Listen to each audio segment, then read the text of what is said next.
Next story, we stay in West Asia, where in southern Syria, over 1,260 people were killed in sectarian violence before a recent ceasefire took effect. The latest toll, reported by a war monitor, covers clashes in Sawida province. Among the dead were 505 Druze fighters, 298 Druze civilians, including 194 allegedly executed by Syrian forces. The report also counts 408 government security personnel killed, along with 35 Sunni Bedouins, 3 of whom were executed by Druze fighters. Meanwhile, US President Donald Trump was caught off guard by Israel's recent strikes in Syria. According to the White House, Press Secretary Caroline Leavitt said Trump quickly called Israeli Prime Minister Benjamin Netanyahu to address the issue.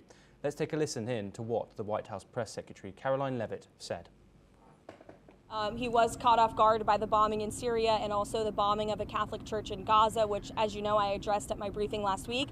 And in both accounts, the president quickly called the prime minister to rectify those situations. We're once again joined by Major General G. Major General, let's first start with the violence itself. This is a fragile ceasefire. People are warning that this could cause another regional conflict if this ceasefire was going to break. What are your thoughts now this ceasefire is in place between Israel and Syria of the future of the region and the broader future of also interim al-Shara's government and how it's going so far? In short, if I have to respond to your query, the future is very, very grim, dangerous, and going to be very hostile.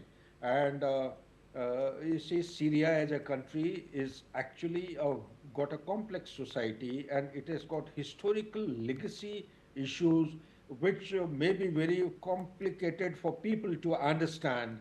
And here is a case, Syria, where the ceasefire somehow or the other had been put in place, but it is so fragile. There are so many invisible issues. Now the Druze issues has come up, Bedouin issues is coming up, on silly and minor issues. When I was checking up on the open source, I found that this new conflict between the Druze and the Bedouin has actually taken place because of a vegetable vendor, a merchant. He being checked and subjected to avoidable physical assault. So that is, on one hand you have Shiite Muslims, the other hand you have got the Sunni Muslims. So and your Turkey is interested in its pie of flesh, in a pound of flesh it wants to enjoy, and you have the north of Iraq as it is. Those tribes are already there.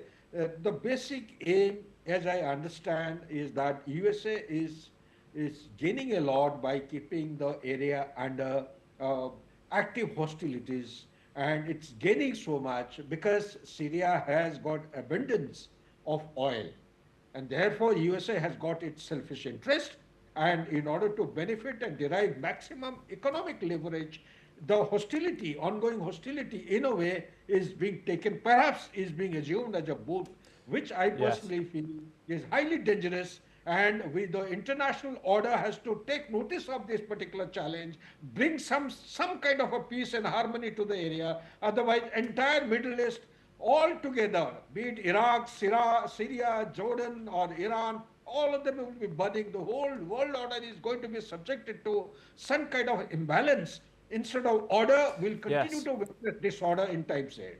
Yes, Major General Sudhakar G, thank you very much. Pleasure having you on the program. We now move over to Europe, where Ukraine and Russia are set to resume